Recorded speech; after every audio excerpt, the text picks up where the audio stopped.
ትግራይ መንግስት አልባ ወደ መሆን እያመራች ነው። ጄኔራል ታደሰ ወረደ አስደንጋጭ ሪፖርት አውጥተዋል። ዝርዝሩን እንመለከተዋለን። ትናንት ምሽት ይፋ የሆነው ግዙፍ ውሳኔ፣ በርካቶች በስጋት የተመለከቱት በቂ ድጋፍ የሚትችለው ጉዳይ ትናንት በይፋ ተፈቅዷል። ሌላኛው ትኩረታችን ነው። ኢትዮጵያ በኡጋንዳ የተበለጠችበት የቡና ምርት ብዙዎችን አስቆጭቷል፣ አስደንግጧል። ሩሲያ በኢራን የኒውክሌር መርሃ ግብር ላይ ስለደረሰ ጉዳት መጠን ለመናገር ጊዜው ገና ነው ብላለች። እንመለስበታለን። ሌሎች ጉዳዮችም ተካተዋል። አክብሮታዊ ሰላምታችን በያላችሁበት ይድረስ። የተወደዳችሁ ሸገር ታይምስ ቤተሰቦች እንዴት ናችሁ? የዕለቱ መረጃ ጥንቅራችን አዳዲስ ክስተቶች ተካተውበት ነው ጀምረዋል። በመግቢያችን ላይ ያስተዋወቅናችሁን አበይት ነጥቦቹን እንደሚከተለው በዝርዝር እንመለከታለን። አብራችሁን ቆዩ።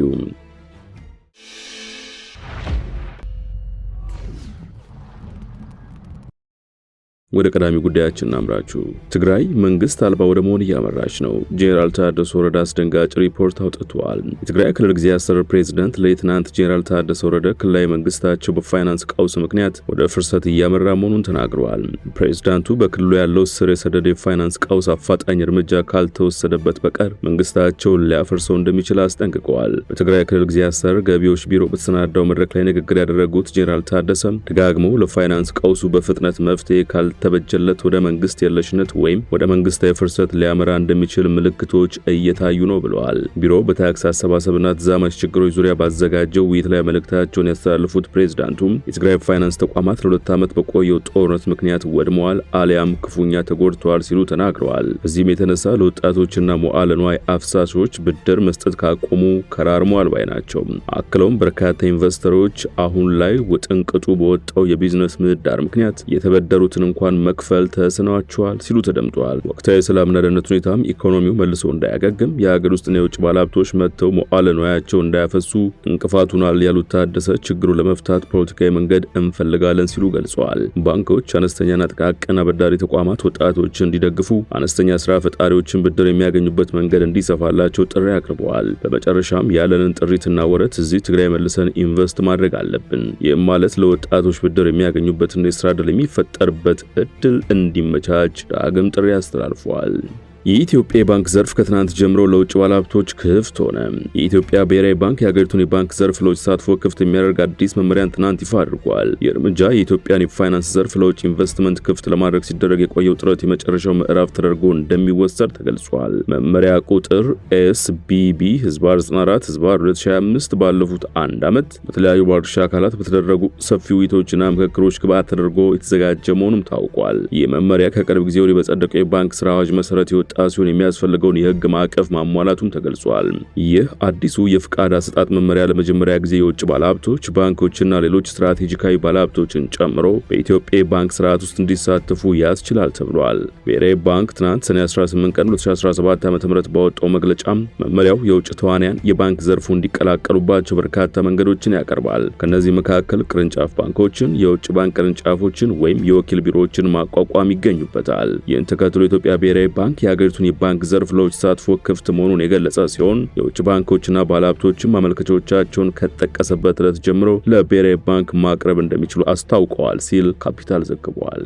ኡጋንዳ በቡና ኤክስፖርት ኢትዮጵያን በመብለጥ ከአፍሪካ አንደኛ መሆኗን አስታወቀች። ኢትዮጵያን በመብለጥ ኡጋንዳ በአፍሪካ ቀዳሚ ቡና ላኪ ሆናለች ሲል የኡጋንዳ የግብርና እንስሳትና ዓሳ ሚኒስቴር አስታውቋል። በግንቦት ወር ብቻ 47606 ቶን በላይ ቡና ለዓለም አቀፍ ገበያ ማቅረቧ የተገለጸ ሲሆን በሁለተኛነት የተቀመጠች ኢትዮጵያ በግንቦት ወር ዓለም አቀፍ ገበያ ያቀረበችው የቡና መጠን 43481 ቶን መሆኑን ሚኒስቴሩ ሰኔ 17 ቀን 2017 ዓ.ም ባወጣው መግለጫ ጠቁሟል። ከግንቦት ወር የቡና ሽያጭ ኡጋንዳ ከ243 ሚሊዮን ዶላር በላይ ማግኘቷ የተገለጸ ሲሆን ከባለፈው የ2024 ሰኔ ወር እስከ 2025 ግንቦት ወር እንደ አውሮፓውያን አቆጣጠር ድረስ ከ2 ቢሊዮን ዶላር በላይ አግኝታለች ተብሏል። የኡጋንዳ ቡና ዋነኛ መዳረሻ ጣሊያን መሆኑ የተጠቆመ ሲሆን ከአጠቃላይ ምርቷ 39 በመቶ የሚሆነው ለጣሊያን ገበያ እንደሚቀርብ ተገልጿል።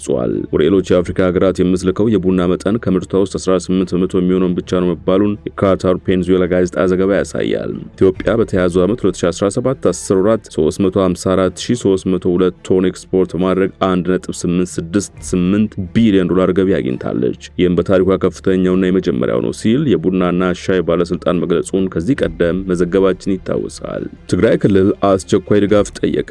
በሄሊኮፕተር የተደገፈ የውሃ ርጭት እገዛ እንዲደረግለት ነው የጠየቀው። የትግራይ ክልል የአደጋ ስጋት ስራ አመራር ኮሚሽን ሰኔ 18 ለፌዴራል የአደጋ ስጋትና አመራር ኮሚሽን በደብዳቤ እንዳስታወቀው በትግራይ ምስራቃዊ ዞን አጽቢ ወረዳ ቃል አሚን ቀበሌ ኃይለ በኋላ ልዩ ቦታ በሚገኘው የዱሰዓ ጥብቅ ደን የእሳት ቃጠሎ አጋጥሟል። በአፋር ክልል ልዩ ቦታ ገረ በኋላ የጀመረው ቃጠሎ በኃይለኛ ነፋስ የተስፋፋ ከፍተኛ ጉዳት ማድረስ ላይ ይገኛል ብለዋል። የአካባቢው ማህበረሰብ ቃጠሎ በባህላዊ መንገድ ለማጥፋት ከፍተኛ ርብርብ በማድረግ ላይ ይገኛል ያለው ኮሚሽኑ ባለው ደረቅ የአየር ሁኔታና ኃይለኛ ነፋስ የተባባሰ የከፋ ጉዳት ማድረስ ላይ ነው ሲልም ገልጿል። የተከሰተው የእሳት ቃጠሎ ከአካባቢው ማህበረሰብ አቅም በላይ በመሆኑ የክልሉ ጊዜያዊ አስተዳደርና የፌዴራል መንግስት እገዛ ተጠይቋል። የእሳት ቃጠሎ በቁጥጥር ስር ለመዋል የፌዴራል መንግስት በሄሊኮፕተር የተደገፈ የውሃ ርጭት እገዛ በአስቸኳይ እንዲያደርግ ኮሚሽኑ ጠይቋል።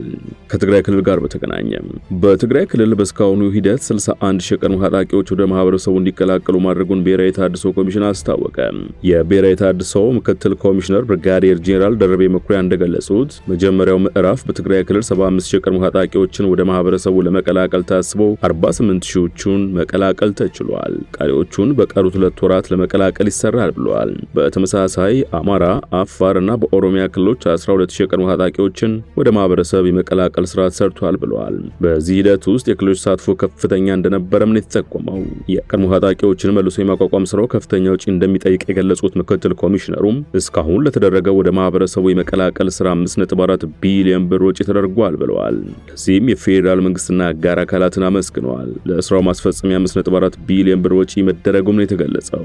ኮሚሽኑ የቀድሞ ታጣቂዎችን መልሶ ማቋቋም በሚቻልበት ዙሪያ ከስዊድን ኤምባሲ ጋር መተባበር ለክልሎችና ባለድርሻ አካላት ስልጠና እየሰጠ ይገኛል።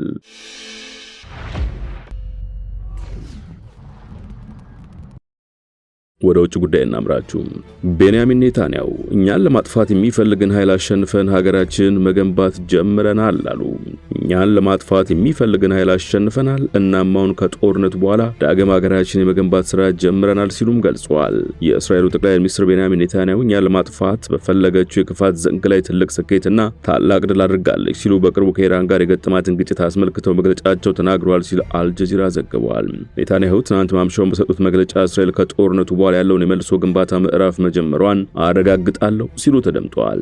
የእስራኤል ጦር የበላይነቱን በማሳየቱ የህልውና ስጋቶችን አስወግዷል ሲሉም ገልጿል። ኔታንያሁ አክለውም ሊያጠፉን ከሚፈልጉ ኃይሎች ጋር ጦርነት ገጥመን ከዛም የበለጠ ተጠናክረን ተባብረን ተወጥተነዋል ብለዋል። በሚቀጥለው ምዕራፍ እስራኤል ከመልሶ ግንባታ ጋር የተያያዙ ተግዳሮቶች ከፊቷ በማስወገድ ሀገራችን መገንባት አለብን ሲሉ ለህዝባቸው መልእክት አስተላልፈዋል።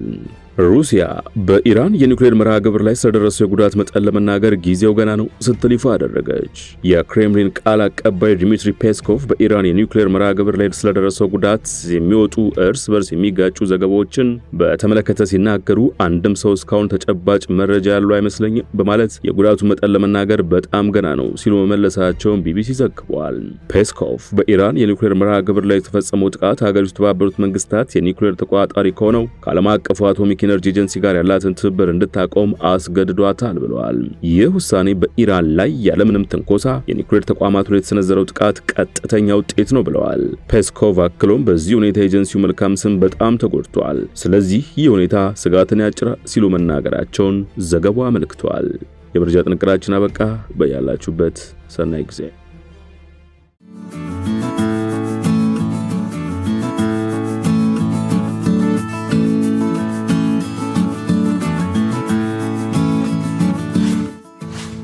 ሸገር ታይምስ ሚዲያን ሰብስክራይብ በማድረግና ደወሉን በመጫን ይከተሉን።